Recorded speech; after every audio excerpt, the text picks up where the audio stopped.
Hey gang, Chad Madden here, and wanted to answer another owner question for you. And the question was, is it better to focus on brand new patients or leads or increasing the revenue from current patients? And this is a great question, and it's one that we want to get a little bit of thought to. And I can tell you a common pitfall is for practice owners, and I fell into this as well in the very beginning, is for practice owners to not pay attention to the people that are already in front of us and chase other people who don't know, like, and trust us yet. So let's talk about this a little bit more. Again, it's best to fix your funnel first before investing money into more patients coming in. Just think about it. Um, if you were coming into Madden Physical Therapy and you were a patient here, and you felt slighted in any way because I was investing a ton in the community trying to attract more patients, and I was asking you for referrals and a whole bunch of stuff like that that can feel icky at times. Um, what would you think? Where if I invested in you first, and made sure you met all your goals, graduated PT, became a raving fan of Madden PT, and then you saw me out, you might support that cause a little bit more. So that's the short and quick answer. We're going to dive into this a little bit. And something else to keep in mind is the people who've already paid you or are paying you now, that's who you should pay attention to and invest in first.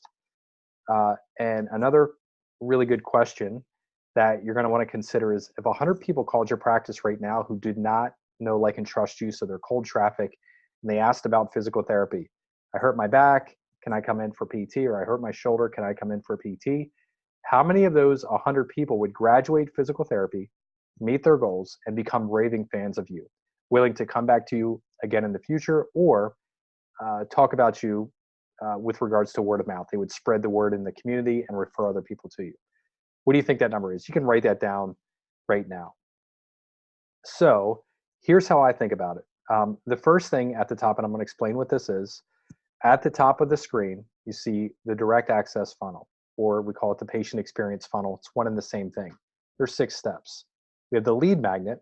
That's where somebody who knows, likes, and trusts us, maybe they see our Google ad, or they download a report, or they see a video of us, and they end up coming in for physical therapy. And again, here, I'm talking about going straight to consumer. This is not physician referral marketing. So anyhow, then we gauge some interest, and you can imagine if you had, let's say 50,000 people within 5 miles or 10 miles of your clinic, and you specialize in shoulder pain, you don't want everybody in your area. You don't want to have a conversation with 50,000 people at the time. You only want the, let's say, 5 or 10,000 people with shoulder pain to raise their hand and say, yes, I have shoulder pain and I want to learn more about physical therapy. That's great. So that's the lead magnet. That's the purpose of that. The next step is the tripwire. And that's where we see who's serious and who's just kicking the tires. And they're not really, it's not somebody we really want to work with. They're probably not going to respect us for a time. They might come in for a free screen, but they're not going to follow through on appointments. So there we have a tripwire. In our case, it's either a book, or what we have found works best is workshops. Every time you see or watch me or hear from me or anybody that's been through Breakthrough, we talk about workshops because it's a 1-hour investment of time on the potential physical therapy patients end.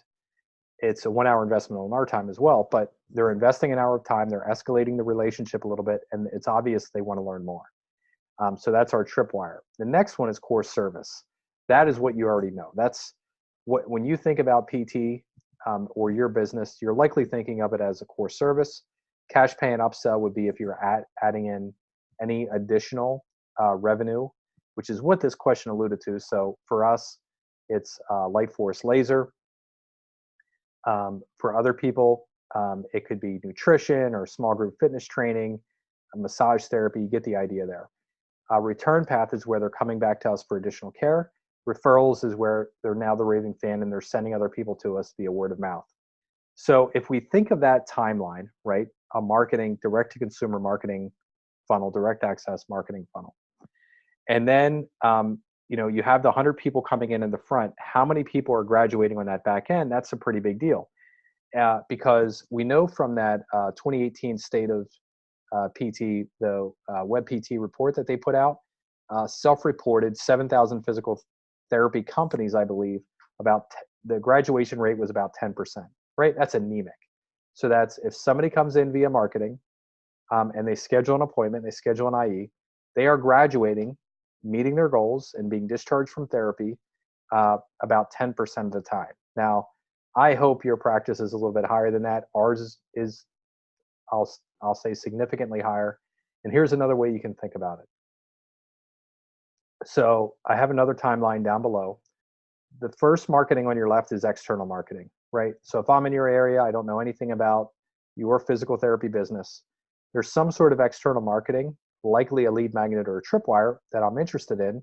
And I raise my hand and say, yes, I have shoulder pain or whatever the problem is.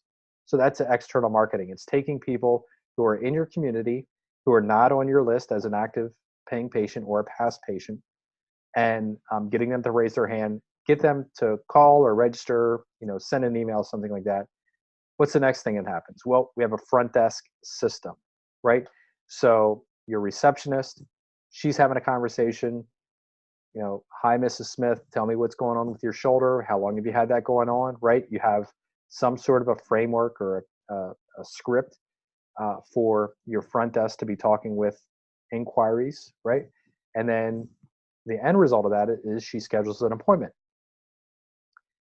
The next thing that happens is the patient shows up on time and they're seen for their IE, and then ultimately they schedule out a full plan of care. That's our treatment box.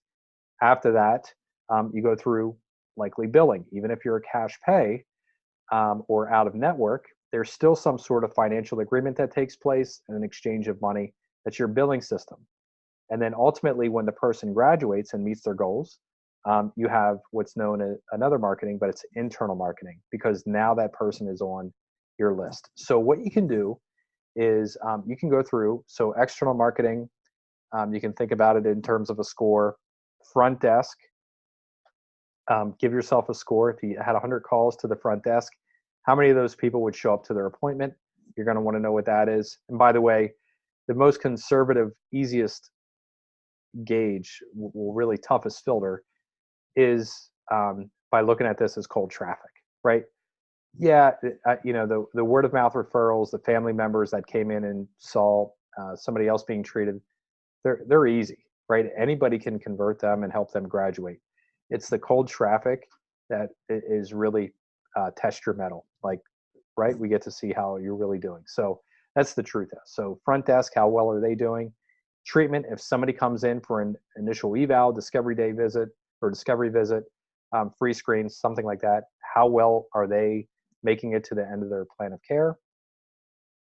Or how many drop-offs are you having? What's the graduation rate there? How accurate's the billing? Where you're getting paid on time and getting paid rightfully and ethically for what you've actually provided. And then how many of those people are leaving you a Google review or sending other people to you, et cetera. Right? And you can score yourself 0 to 100 for each one of those. So I would start there before you go out and invest in a ton of cold traffic and chasing new patients, and just see how you're doing. If there's an obvious area that needs attention, I would fix that first, fix that leak before you go out and invest in more traffic. So action plan, the very first thing you want to do is realize there is a timeline, and you likely have some drop off. Most owners do. We've worked with over 800 practices all over the world through Breakthrough, 12 countries internationally, all 50 states. Almost every single one has some area of their funnel they need to tighten up a little bit, right? Know your graduation rate. So for each of your therapists, I'll have to record another video for you how to calculate that. But if they have 20 new patients in a month on their schedule, how many of those people are actually graduating physical therapy, achieving their goals, and then how many dropped off, right, became a missing in action. And then the second thing you do once you do that, or you're at least more aware and you're improving upon that, is then you can go out and invest in attracting more ideal patients into your practice. So that's how I would break that down. That's exactly what I have done over the course of my private practice career, and I've seen other owners do this as well. And that's exactly how we teach it in all of our courses. So this is Chad Madden with Breakthrough, and thank you for taking the time to invest in your private practice, and I'll see you in the next video. Thanks for watching this video. If you found this helpful and you want to learn more, then head over to learnwithbreakthrough.com to access our free, in-depth training tutorials. That's learnwithbreakthrough.com. Thanks again for tuning in.